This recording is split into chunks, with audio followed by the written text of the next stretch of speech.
WhatsApp chat sound কিভাবে of করতে হয়। যখন বন্ধুরা আমরা হোয়াটসঅ্যাপ থেকে কাউকে মেসেজ পাঠাই তখন কিন্তু মেসেজ পাঠানোর পর এই ধরনের একটা সাউন্ড হয়, বা কেউ যদি আমাদের মেসেজ পাঠায় হোয়াটসঅ্যাপে তখনও কিন্তু এই ধরনের একটা সাউন্ড হয়।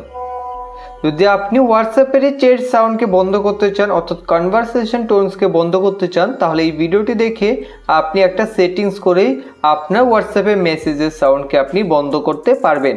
তো এর জন্য আপনি এখন ব্যাক হয়ে আসুন। ব্যাক হয়ে আসার পর এখন এখান থেকে আপনি থ্রি ডটে ক্লিক করে তারপর সেটিংসের উপরে ক্লিক করে দেবেন। তার আগে আপনারা আমাদের চ্যানেলে প্রথম হলে সাবস্ক্রাইব করে অল নোটিফিকেশনে ক্লিক করে দেবেন। ভিডিওটি ভালো লাগলে অবশ্যই লাইক করে দেবেন। আপনাদের এক লাইক আমাদের মোটিভেট করে পরবর্তী ভিডিও বানাতে, এবং এই ভিডিওটিকে আপনাদের বন্ধুদের সাথে শেয়ার করে দেবেন যাতে তারাও হোয়াটসঅ্যাপের মেসেজ সাউন্ডকে কীভাবে বন্ধ করতে হয় তা জানতে পারে। তো এখন আপনাদের এখান থেকে নোটিফিকেশনসে ক্লিক করতে হবে। তো আপনারা এখান থেকে নোটিফিকেশনসে ক্লিক করে দেবেন। ক্লিক করার পর এখন এখানে আপনি দেখতে পাবেন কনভারসেশন টোনস, এখান থেকে বন্ধ করে দেবেন। বন্ধ করে দিলে কি হবে এখন আমি আপনাদের ব্যাক করে দেখিয়ে দিচ্ছি।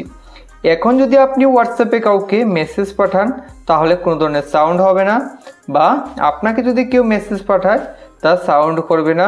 তো আপনি এইভাবেই খুব সহজেই হোয়াটসঅ্যাপের চ্যাট সাউন্ডকে বন্ধ করতে পারবেন।